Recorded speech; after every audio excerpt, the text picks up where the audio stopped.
A beautiful Wednesday morning to you, the viewers, the wonderful subscribers. How you all doing? I trust and hope that you guys had a productive night. And I just want to wish for you a blessed day.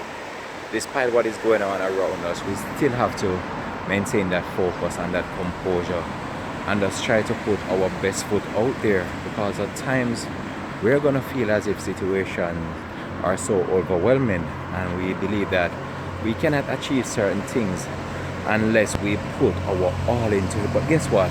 Some of the times we just need to just focus ourselves on what we really need to accomplish and try to just put ourselves in that frame of mind and that set task and just focus on that, and we realize that we have things much easier.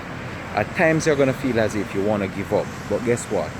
Giving up is the only time you have failed. Once you try and try again, you can be successful, or you will be successful at whatever you're doing. So you have to just continue to just do what you're doing and just keep that positive frame of mind and just continue to just focus on that task ahead.